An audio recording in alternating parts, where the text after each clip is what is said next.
economia.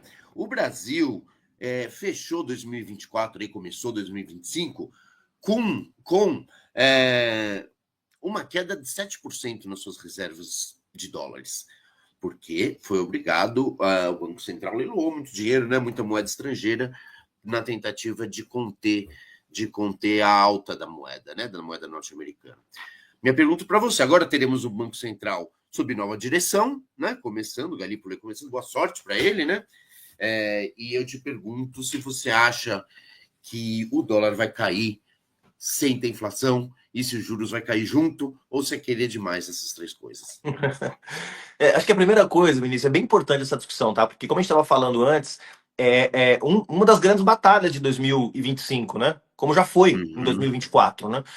Dependendo do que acontecer com a economia em 2025, isso também impacta. Eu já não sou mais daqueles que acreditam que a economia resolve tudo. Se a economia estiver bem, a esquerda ganha, se estiver mal, a esquerda perde. Não é bem assim que funciona mais. Há outros elementos na formação das preferências eleitorais hoje da sociedade brasileira que precisam ser considerados, tá?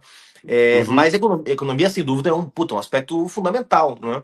E eu lembro de ter compartilhado no começo desse ano que terminou, 2024, uma avaliação, porque havia toda uma discussão sobre se o nosso grande adversário era a extrema-direita, era o bolsonarismo, ou se a gente tinha que estar alerta também a outros perigos. E eu advogava que o bolsonarismo, depois do 8 de janeiro, estava relativamente isolado nas instituições, pelo menos, na sociedade. Eles têm peso ainda, mas eles estavam relativamente isolados e, de fato, em 2024 eles não conseguiram fazer grandes mobilizações, né, e também não tiveram resultados eleitorais tão expressivos quanto alguns imaginavam.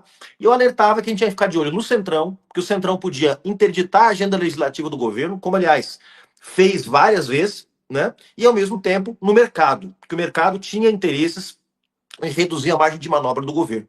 Vamos lá, o governo conseguiu garantir, nesses 2 anos, Vinícius, 2023 e 2024, um crescimento econômico bastante razoável. Nos países do G20, o crescimento real do Brasil está em 0,9%, né? Os números aí vão sair, algo em torno de 3%, 3,5% vai ser o nosso crescimento econômico para esse ano. Em comparação com outros países, o Brasil está crescendo mais que o Japão, está crescendo mais que a Alemanha, está crescendo mais que a China, inclusive, com 0,9% de crescimento real, tá? Então, a situação econômica não é ruim, o país tem pleno emprego, a inflação está sob controle, a meta de inflação está mais ou menos ali sendo cumprida com um pequeno desvio, um déficit aceitável para um país que está em desenvolvimento. Então, não há razão para o alarmismo. O que acontece é que, nos 2 primeiros anos, isso foi garantido graças ao investimento público. Só para a gente ter uma referência. Você diz o crescimento do país. Exatamente. Tem a ver com a PEC da transição, que foi aprovada no final de 2022 e que injetou diretamente 175 bilhões na economia, autorizado pelo Congresso Nacional. Lembra daquela PEC que foi aprovada na transição dos governos? Bolsonaro tinha raspado o cofre, o país estava quebrado e o Congresso autorizou um gasto extra-teto de 175 bilhões, certo? Então, esse recurso foi o que garantiu o crescimento em 2023. Né? E deu um gás, vamos dizer assim, em 2024, somando os gastos dos prefeitos, que gastaram mais. Vamos pegar o caso de São Paulo. São Paulo estava com 35 bilhões de dinheiro em caixa. Para se reeleger, o Nunes gastou 15 bilhões. Pô, esses 15 bilhões viram dinheiro que vai para a economia, certo?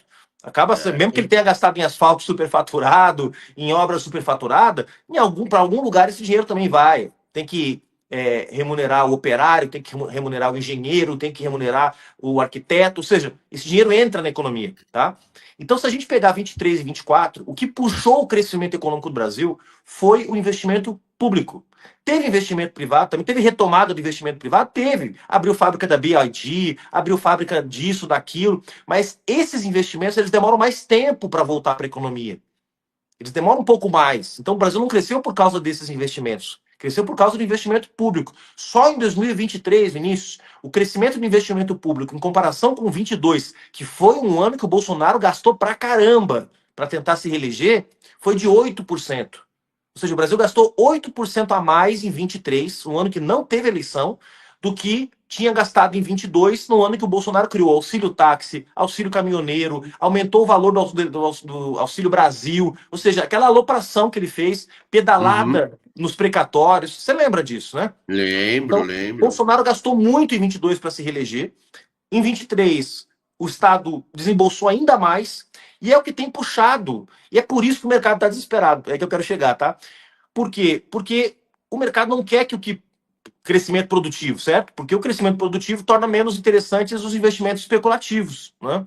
Então, naturalmente, como é que trava, já que o governo está disposto a gastar, já que é uma linha do governo manter o investimento público aquecido? O governo Lula, o presidente Lula sempre diz isso, né?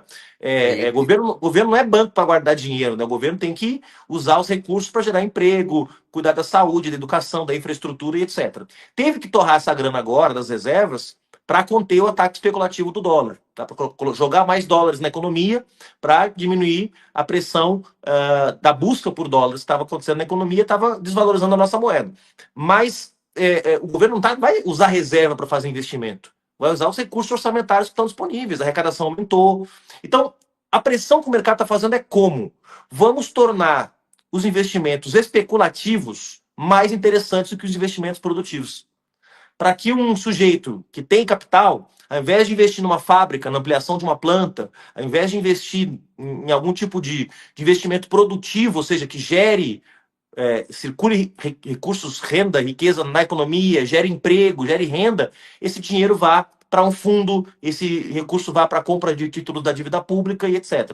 Então, o que o mercado faz? Cria um ambiente de descontrole das contas públicas, né? Especula com o dólar. Claro que tem fatores estrangeiros, a gente sabe disso, tem a ver com a eleição do Trump também, mudança da política de juros nos Estados Unidos, mas aumenta a pressão para criar um clima de insegurança para o investidor. E aí, com isso, o investidor diz o seguinte: olha, eu até estava querendo investir mais aqui, mas olha, o governo não vai conseguir honrar seus compromissos. E eu, portanto, ou você aumenta a taxa de juros para que o meu risco seja melhor remunerado, aí eu compro os juros, compro títulos públicos a 12%, 14%. Eu falei com o meu gerente esses dias, o Vinícius, do meu banco, cara, falei, como é que vocês estão vendo aí no banco? Não vou nem falar o nome do banco. Como é que vocês estão vendo aí no banco perspectiva para a taxa de juros? Não, a nossa expectativa é que termine em 14% em 2025. Ou seja, não é expectativa, é o que eles querem que aconteça. Eles vão trabalhar para isso. Eles vão trabalhar para que a taxa de juros suba para conter o investimento direto do Estado. Né? Porque o Estado, com taxas de juros mais altas, vai ter mais gastos financeiros e vai sobrar menos dinheiro para investir em saúde, educação e, portanto, vai dificultar a reeleição do Lula. É pura política, Vinícius. É pura política. Então, para fechar o Desculpa. Pode falar, depois eu pergunto. Pode para fechar esse raciocínio com o que eu estava dizendo antes, como é que a gente deveria lidar com isso? Comprando a briga. Eu acho que a ideia da gente fazer um ajuste nas contas públicas só legitima o discurso do mercado de que o governo está descontrolado nas suas despesas. Uma coisa é você realmente fazer algumas revisões de gastos, você gastar melhor, gastar com mais racionalidade, né? Cobrar mais de quem tem mais. Eu sou totalmente favorável à proposta do governo de isenção de imposto de renda para quem ganha 5 mil e criação de alíquotas para quem ganha mais de 50 milhões. Tudo isso é legal.